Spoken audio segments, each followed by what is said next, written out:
vừa rồi lên mạng đọc tin bé gái 3 tuổi tử vong trong tình trạng sùi bọt mép khi mẹ bỏ đi để lại thư.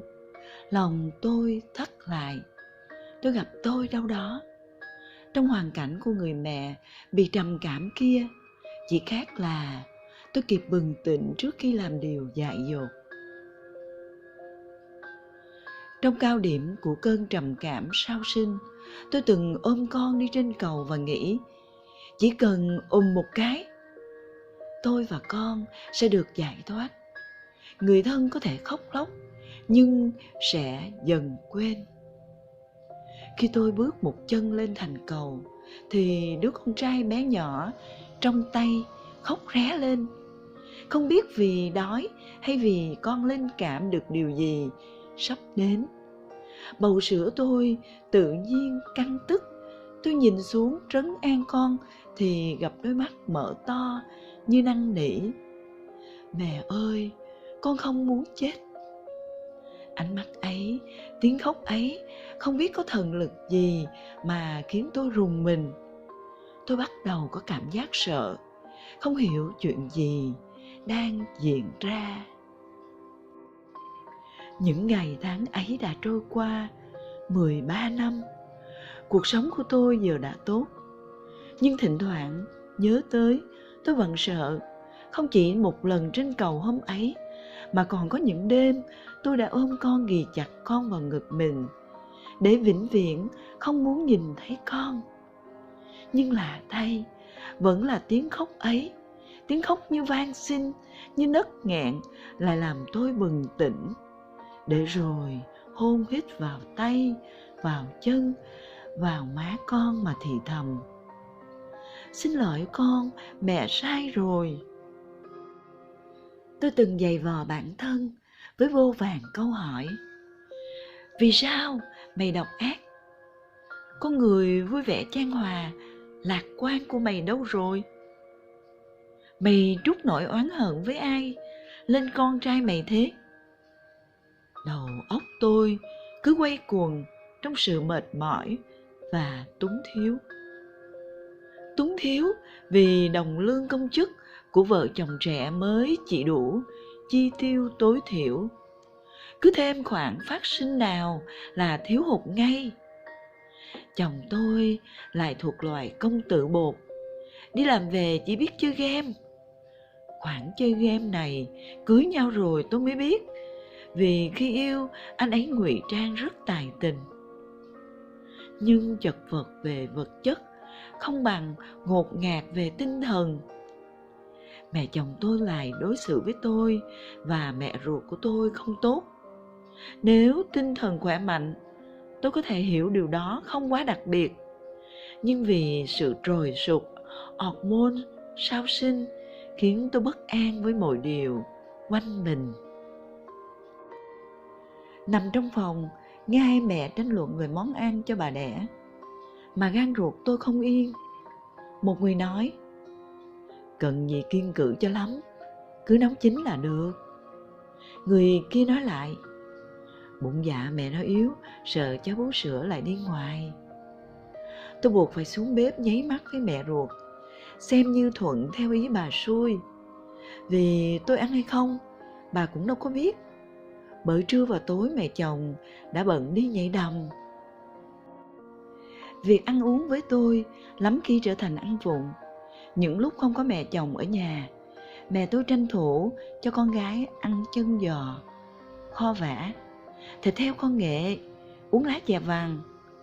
Nhìn mẹ mình lấm lét, nghe tiếng xe máy bà xui, tôi nghẹn ngào thương mẹ.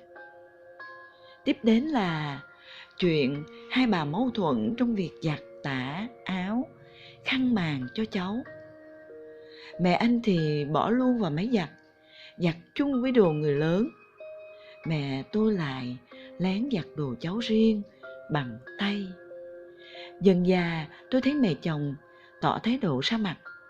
Không khí càng nặng nề khi mẹ chồng thể hiện bằng cách gác chân lên ghế khi mẹ tôi ngồi đối diện. Tôi biết mẹ mình buồn, nỗi buồn bà gửi trong câu hát ru cháu ngoại. Tôi tâm sự với chồng để tìm lối thoát.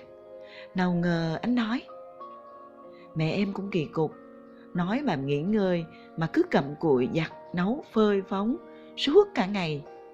Mẹ nào con nấy, nói gì đâu chịu nghe." Tôi chết lặng sau lời nói của anh. Tôi bật khóc. Mẹ anh chẳng biết có nghe hết câu chuyện không mà bước vào: "Đưa vợ mày đi cấp cứu ngay, kẻo nó khóc quá mà chết đấy." Chồng tôi tiếp lời bà: "Cô tưởng mỗi mình cô biết thương mẹ chắc." Không tính 20 ngày mẹ con tôi ở viện, thì thời gian về nhà mới được 1 tuần.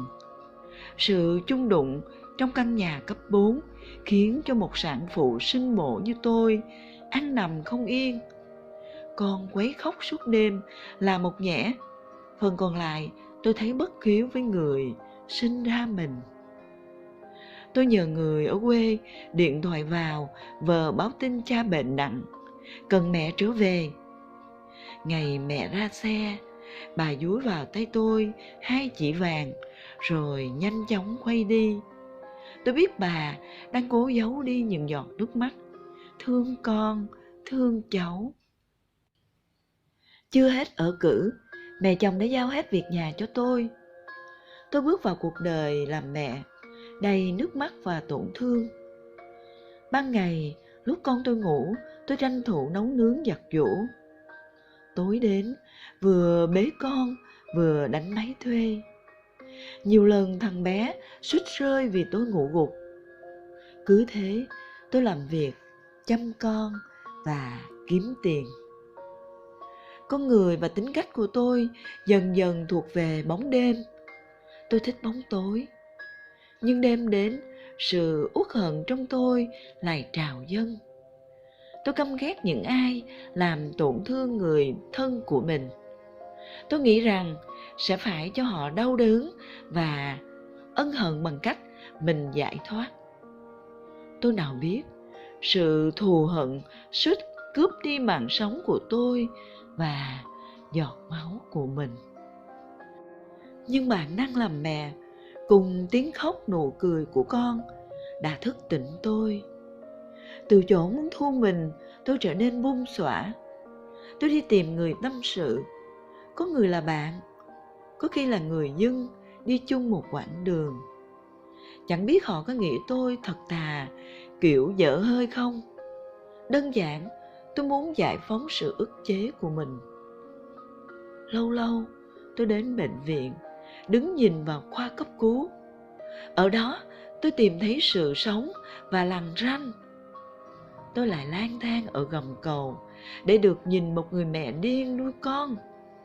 Tất cả những điều đó cho tôi biết quý trọng mạng sống của mình và cả những người tôi yêu quý. Sự oán hận, căm ghét cũng vì thế vơi đi. Tôi nghĩ nhiều hơn đến buông bỏ, sân si. Tôi tập cách tha thứ và tập yêu. Người tôi yêu đầu tiên là bản thân mình. Tôi phải sống tốt để con tôi khỏe mạnh và hạnh phúc.